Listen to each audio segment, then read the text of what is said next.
محمد رسول الله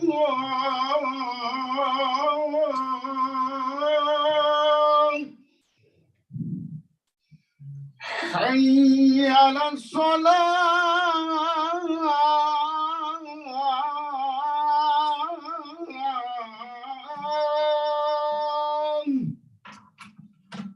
حي على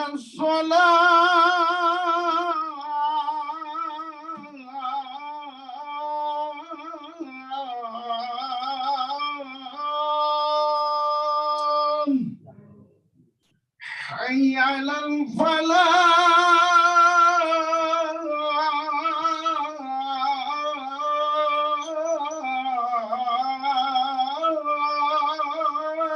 الفلاح حي على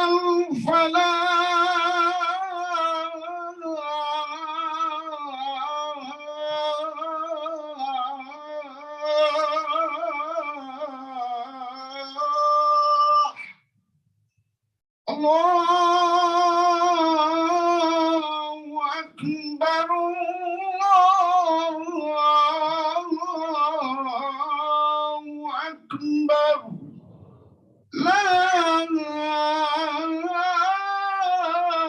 إلا الله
الله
السلام عليكم.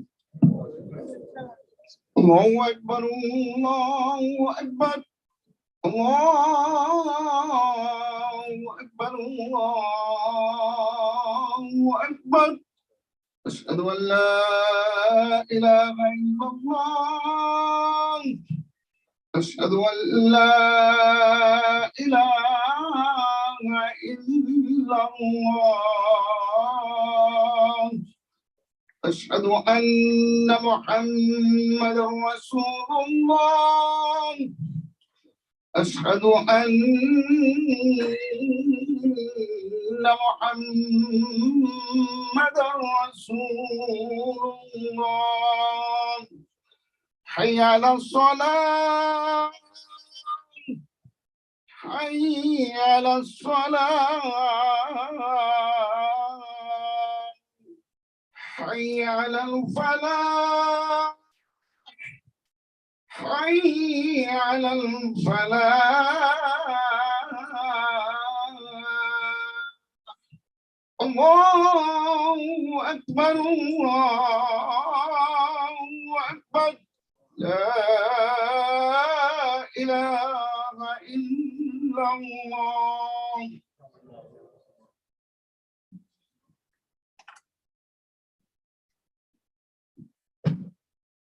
الحمد لله الذي بنعمه تتم الصالحات. الحمد لله الذي قدر كل ما هو آت وكل ما هو فات.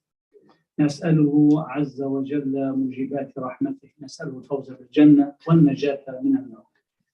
I bear witness there's no deity save Allah, and that Muhammad is his servant and his messenger and his mercy to all mankind. We pray to him to show his mercy and his blessings upon all the prophets and upon our Prophet Muhammad, may peace be upon all of them. Brothers and sisters, Assalamu alaikum. Inshallah, my khutbah today will be about the Jesus of the Quran. My khutbah will be divided to three parts. The first, it is more about the Quran correcting misconceptions about Jesus and about Mary. The second one will be about the attributes of Jesus in the Quran. I'm emphasizing it's in the Quran. And last but not least, it is the mission of Jesus, why he's here, why Allah subhanahu wa ta'ala sent him to humanity. So these are the three. The first one is the misconceptions, correcting the misconceptions. The second is talking about the attributes and the qualities of Jesus, alayhi salatu wasalam. Last but not least is his mission. What is his purpose and the role that Allah subhanahu wa ta'ala has tasked him to do. I'll pick the misconceptions, things that we know, but it is an important reminder. The first thing is Allah subhanahu wa ta'ala through the Quran is insisting that Mary, when she conceived Jesus, was a virgin. Because in the Gospels and in the seerah of Jesus, there are talks that he had brothers and she was engaged and she got married. That's fine, that's not our business. But the Quran insists and focuses on when she conceived Jesus, she was virgin. So there's no debate or no confusion. The Quran makes it very clear for us that this was a miracle indeed because she was a virgin. Of course, because some people claimed otherwise, the Quran comes and says, no, she was a virgin. The second thing is that he is the Messiah, because the big group of Bani Israel, the children of Israel, they rejected him to be a Messiah who was supposed to come after Moses for the atonement of humanity, message, for good news. So not all the Jews, and that deserves a different khutbah because there are some Jews who believed in Jesus. They call them the Jewish Christians. Nonetheless, the majority of the Jews, they didn't reject him as Messiah. The Quran comes and said, no, he is the Messiah. So this is the second thing. The third, the Quran wanted to move from the Son of God to the Son of Mary. Because when the Quran came, Jesus was already Huwa Ibnullah, who is the Son of God. Astaghfirullah, the Quran comes and he declares that an aberration, declares that is utterly wrong, and he more than 23 times is not for entertainment, but the Quran kept saying Jesus, the son of Mary, correcting from the Son of God to the truth, the reality, the Son of Mary. So these are some of the things that, of course, I'm not going to cover everything, but this is some of the corrections that the Quran wanted upfront for us to know. However, there is also another important thing that we, even the followers of this book as of today, the Quran comes and really makes it very clear the purpose of the revelation of this book, the Quran, our book, is not to cancel the Injil, not to cancel the Gospels. The Quran comes and says, وَلْيَحْكُمْ أَهْلُ الْإِنْجِيلِ بِمَا أَنزَلَ اللَّهُ فِيهِ, and let the people of the Gospels abide and heed what's been revealed to them in the Gospels, with the corrections that I just talked about. The Quran is very clear. You want to go ahead, there is the body of the Gospels, moral values, righteousness and spirituality and goodness and love and peace. All these are there to be imbibed and embraced by the Christians, modifying the creed, which no divinity of Jesus and God is one and all the things that we know, and making sure that we understand, and not a threat for the Christians. We're not here to cancel your gospel, abide by your Injil. And Allah tells everybody, and it is clear in verse 48 in chapter 5, that Allah could have made us all but one nation, one community, one religion, but He chose not to. And He wants us to vie with one another in doing good and leave the disputes for the hereafter. So these are some of the things. Last but not least, the Quran insists that the way Jesus was created is the same way Adam was created. That فَنَفَخْنَا فِيهِ مِنْ رُوحِنَا, we've blown into him from our spirit. It's the same thing the way Adam was created. In other words, yes, it is a miraculous way Jesus was created, but it is not a divine. It is not. We've blown into from our spirit into Homo sapiens, into Adam. So Jesus is like Adam. So these are the misconceptions that the Quran wants to emphasize on for us when it comes to this faith, Jesus and his mom. So I hope the first one, I didn't divulge anything that you don't know, but these are important reminders for all of us. Let me go to the second part of my khutbah, which was the attributes and the qualities of Jesus through the lenses of the Quran. And in this, brothers and sisters, I am divided into two parts. The one part of the qualities, it is shared by other messengers and prophets, which you will hear.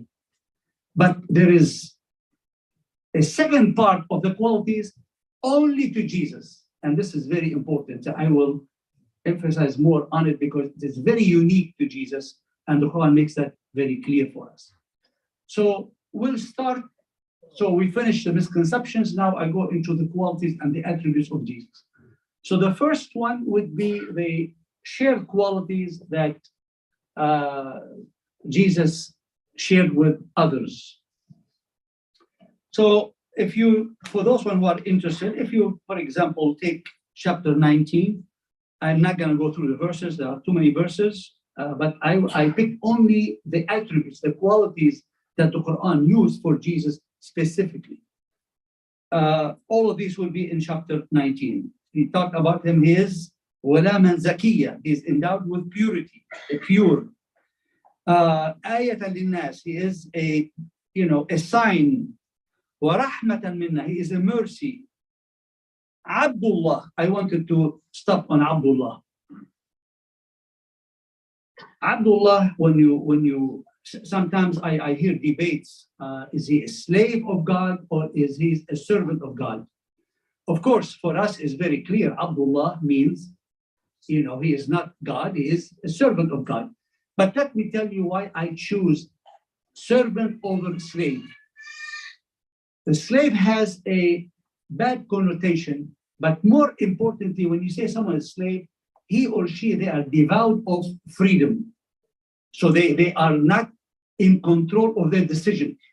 So when we look at the history of the African American, how they were slaves in here, they were devoid of their freedom. They could not decide on their own. So when we say slavery, and he is a slave and she is a slave, it really has, it is short of being a servant of God, he or she, and you and I, we have the free to choose. Do I pray? I don't pray. Do I fast? I don't fast. Do I go Hajj? I don't go Hajj. Do I commit haram or I don't commit haram? I am free to decide. But when you say you are a slave, your freedom has been stripped from you.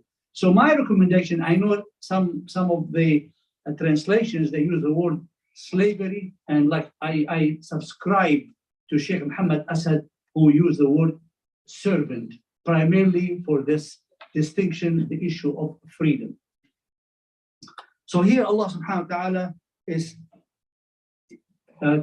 Abdullah, and he's a servant of God. And we are all ibadullah. And Abdullah, brothers and sisters, let's make it very clear. I am free, but I am here for a purpose. Jesus is not here for entertainment, for story, for just to show God that, for God, astaghfirullah, to show his miraculous creation. No, he is here for a purpose, to serve. And this is why Abdullah, it means that he is a servant of Allah subhanahu wa ta'ala with a purpose that he should carry on. And there are two things that Allah says, that he is Nabi, and Nabi, inshallah, in the future will dedicate a khutbah for that, difference between Nabi and Rasul. And Nabi means someone from a Naba, someone who comes and give a prediction, whether it is something in the future, something that is unknown for people. And the Rasul, he comes with a message. In other words, he comes with Sharia, Salat, and Zakat, and Haram, and Halal.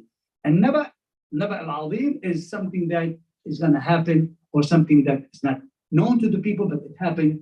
This is things that we are sharing with you from the past. You didn't know it. In other words, is people don't know. So, but these are things, as I said, it is shared by Jesus and by all the other messengers of God as well, and some of them. So there are many more. I will stop. I will go to the unique things about Jesus. And let me first say a few of them. These are unique to him. Allah, when he says, وَيُكَلِّمُ النَّاسَ فِي الْمَهْدِ, he will speak to people from the cradle. No other messengers of God or prophet of God has that quality.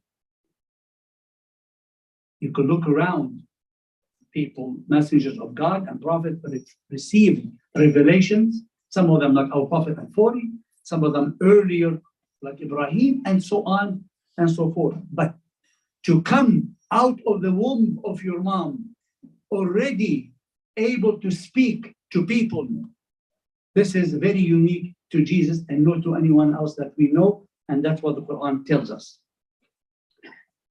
Another unique quality to Jesus, وَيُعَلِّمُهُمُ الْكِتَابَ وَالْحِكْمَةَ وَالتَّوْرَاةَ وَالْإِنْجِيلَ. When he is talking, when Gabriel came to Mary and he's telling her what's going to happen, he's giving her a naba, he's giving her predictions what's going to happen, and he was telling her he will already have learned. And he will learn because when he is out already talking to Linnas, he is talking with al-hikmah and with all these things, that I talked about. It means the revelations came to him in the womb of his mom. This didn't happen to anyone else. And the uniqueness about Jesus, brothers and sisters, let's think about it a little bit. So he already is born with this knowledge of al-kitab, sharia, and al-hikmah, wisdom, and the Torah and the Gospels, and he is able to communicate that to people. He did not need, like Prophet Muhammad or like Moses, where Allah subhanahu wa ta'ala spoke to him, or Prophet Muhammad, he received the revelation, Jibreel, or others where they would have Jibreel or other messengers of God, like the messengers, the angels who went to Ibrahim to tell him what's going to happen to the community of Lut. Jesus is very unique in that sense because the revelation came to him while he was in the womb of his mom. So when he was born the ability to speak and with the knowledge already in him. And that's why in Gospels you'll see when Jesus speaks, he is speaking as what he's been taught already, not through the revelation like what happened to our prophet specifically. And in my humble opinion, I believe, brothers and sisters, the complexity of Jesus, even in the Quran, when you read it, to us is very clear. The Quran makes the distinction very clear. Yes, this is a very unique human being. He's a human being. He's very unique. No other messengers or prophets share these qualities. Another quality which is very unique to him, وَيَخْلُقُ مِنَ الطَّيْرِ, that he is able to create. He takes a clay and he breathes into it and it becomes a bird. The Quran does not give that quality to anyone else that we know in the Quran, except Allah subhanahu wa ta'ala. So he gave him this extraordinary quality. وَيُحْيِي الْمَوْتَى, and he raised the dead. This quality no one else shared but Jesus. May Allah shower his mercy upon him. So while I was, when you're going through all of that, and then you could say, probably I can see how it perplexed the early people who were trying to study the nature of Jesus, because Jesus was very unique in some of the qualities and some of the attributes that he was able to carry on.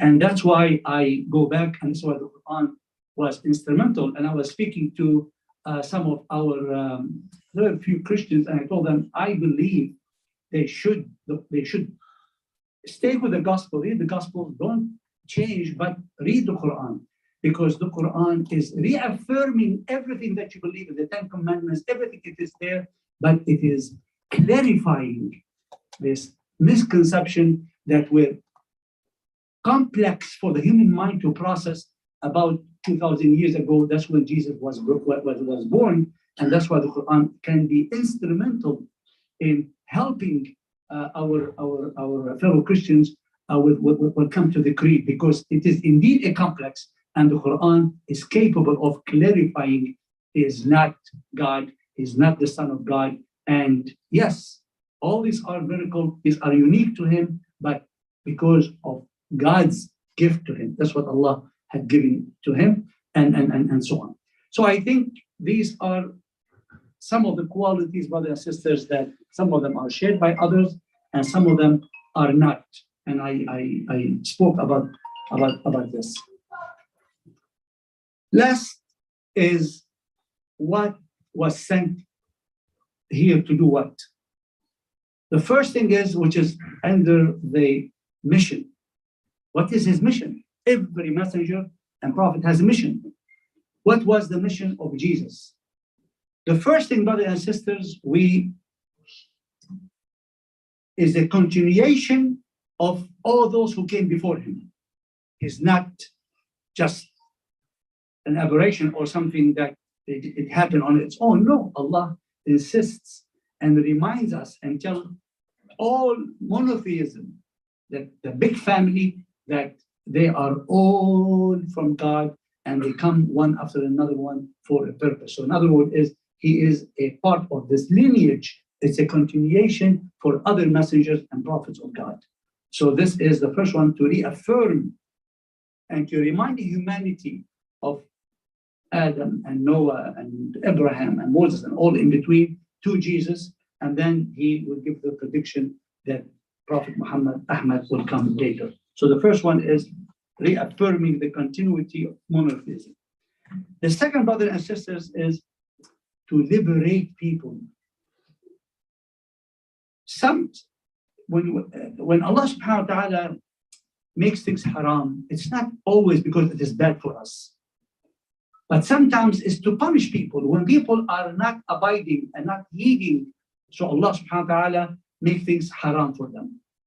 And then it is very easy, you'll find that in the Quran. And then when Allah is telling us He is here to liberate people, to make law for some of that which was forbidden unto you, it is in chapter 3, verse 50. وَلِأُحِلَّ لَكُمْ بَعْضَ الَّذِي حُرِّمَ عَلَيْكُمْ. So I can make lawful to you what has been forbidden on you before. So in other words is, He really, when we said mercy before, Allah sending as mercy, is when you remove the shackles, things that is tight, things that are restricting humanity. We find Jesus comes to make humanity, to remove some of the things that's been haram, some of them been called unlawful upon the people. So this way people can be a little bit more free on doing things. Last but not least, He's a reformer. When a reformer means He is to bring things back to its original form. When the Roman occupied Jerusalem, in that area where the Jews were, we know about occupation. Some of us who came from the colonized, we know about occupation. Two things happened. The first thing is you have some Jews who became literalists. They were hardliners. They were holding literally to what the Torah brought them. And you have others who wanted to assimilate. They wanted to look like Roman, to dress like Roman, to think like Roman, to act like Roman. There was no one in the middle. And then Jesus came to reform back. No, Judaism is not about either extreme. Either you're far left or you're far right. Judaism is about to find the middle road, to find the middle road. And the story that can galvanize that is the story of Mary Magdalene, where we all know the story of her. She was accused of committing adultery. And based on the law of Moses, when you commit adultery, you're supposed to be stoned to death. So they brought her to Jesus because Jesus is affirming, and He's a continuity of the law, the Sharia of Moses. So, and He knew this is the law based on Moses, 600 years before Him. So when they came to Him, and we all know the story, when they came to Him and they told Him, we should stone her to death, He said, is there any one of you who did not commit sin? I'm not going verbally, but this is the spirit, the essence of it. Those of you who didn't commit any sin, yes, go ahead and stone her. But those of you who committed a sin, you cannot stone her. Everybody left.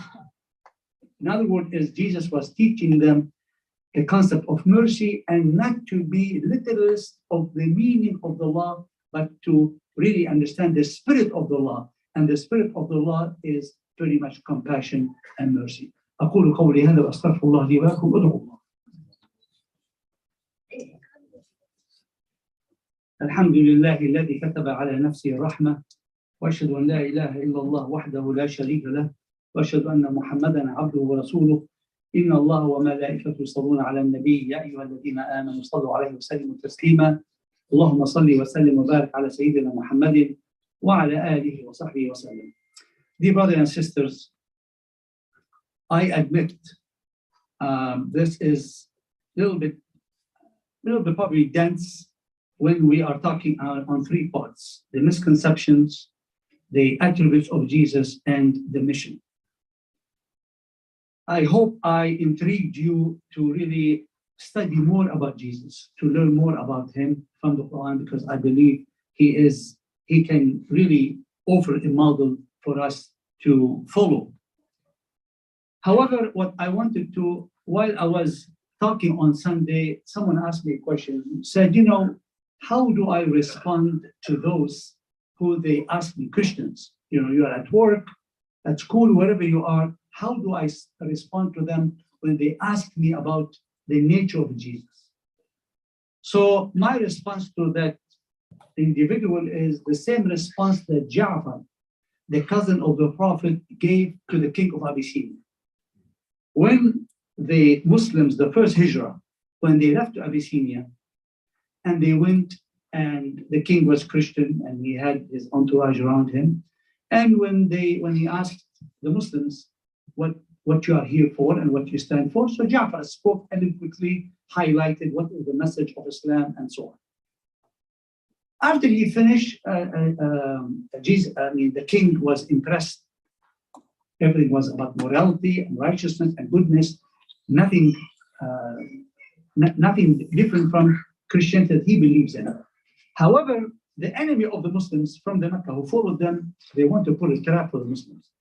They told the king, ask them about the nature of Jesus. That is a trap. The Christians believe that he is divine and he is who we all know. And then now the Islam comes correcting that. So what he told him is this, exactly this. And this is what I am recommending, to follow what he said. He quoted a verse, but he summarized it for the king. And the verse, إنما المسيح عيسى بن مريم رسول الله وكلمته ألقاها إلى مريم وروح منه. He told him exactly, we will tell you exactly what our Quran told our prophet, and we're gonna go by that. And he said in his mind, this is what I'm gonna go with. And then the king can do whatever he wants. He said that number one is the Messiah, Jesus, the son of Mary, again, the son of Mary, not the son of God, is the messenger of God. His word, he bestowed it upon Mary, and spirit from him. And he stopped at that. If you notice, brothers and sisters, what he told the king is from the Quran, what Jesus is and what he is not. He did not tell him he is not God, and he is not the son of God, and he is not a divine, which the Quran is very clear, as you heard. But there is a moment for you to tell people, and this is called wisdom, is to say the right things at the right time to the right group. So the king, he understood this is a trap, and he was wise enough to realize, let me tell you what he is, not what he is not. And I recommend to myself and to you, if you are asked by anyone to really follow what Ja'far, the cousin of the Prophet, did, is tell them what he is, rather than we right away we start telling them all the things that he is not, and then you are antagonizing, and then you lose the heart and the mind of the people because you put them on the defense. First, start with سواء بيننا وبينكم. These things nobody will debate you on. So you offer them something that can open their heart, and then as time comes, you could elaborate, and then you could borrow from the Quran the other verses that can open the mind. But first, you got to open the heart, and the open the heart is by sharing with them things that it's easy for them to digest. So with that, I pray to myself, we ask Allah subhanahu wa ta'ala to purify our hearts, to strengthen our faith, and to guide us to understand the message of this beautiful book, the Quran, and to help us to become the proper messengers of this beautiful message of the Quran to our fellow Christians and to others as well. And we ask Allah subhanahu wa ta'ala to strengthen our footsteps, so we will have the courage and we will have the opportunity to really share with our fellow Christians and with the rest of our fellow citizens the beautiful, beautiful message of our book, Al-Quran Al-Kareem. وآخر دعوانا الحمد لله رب العالمين. أقم الصلاة. الله أكبر الله أكبر أشهد أن لا إله إلا الله أشهد أن محمد رسول الله حي على الصلاة حي على الفلاح قد قامت الصلاة قد قامت الصلاة الله أكبر الله أكبر لا إله إلا الله. Just a small caution. My recommendation to you, it's up to you whether you want to do it or not, because of the COVID spreading, and I recommend do it less of shake hands if you want to do a fist, and less hugging. And may Allah subhanahu wa ta'ala protect us all from this sickness that keeps coming.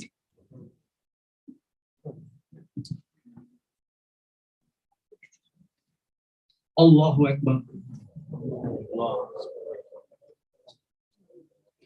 Bismillahir Rahmanir Rahim. Alhamdulillahi Rabbil Alameen. Ar-Rahmanir Rahim.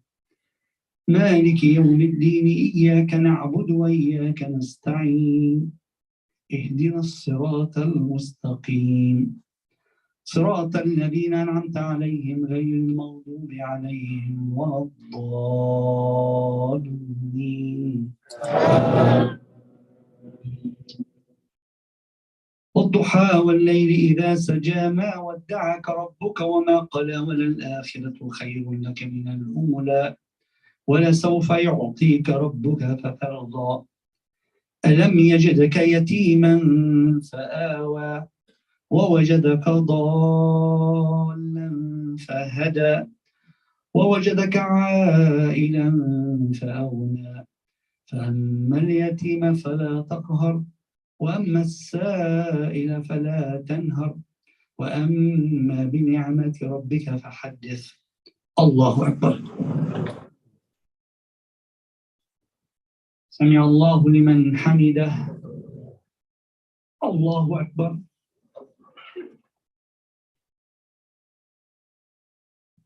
الله أكبر. الله أكبر.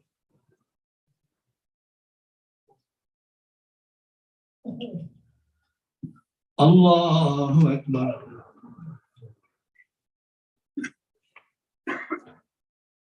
بسم الله الرحمن الرحيم. الحمد لله رب العالمين الرحمن الرحيم مالك يوم الدين إياك نعبد وإياك نستعين اهدنا الصراط المستقيم صراط الذين أنعمت عليهم غير المغضوب عليهم ولا الضالين.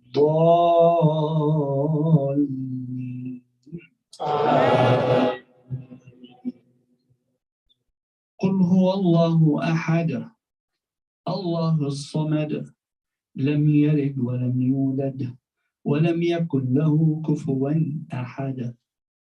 الله أكبر.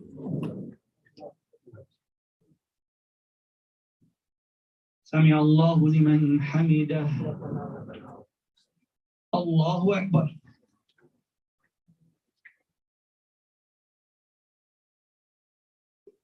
الله أكبر. الله أكبر.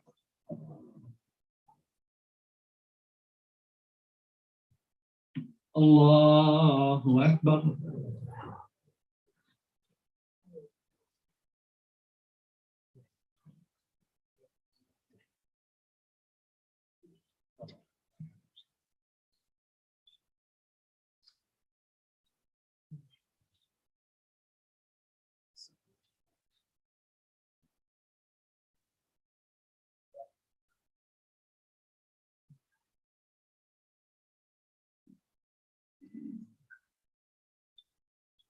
السلام عليكم ورحمة الله. السلام عليكم ورحمة الله.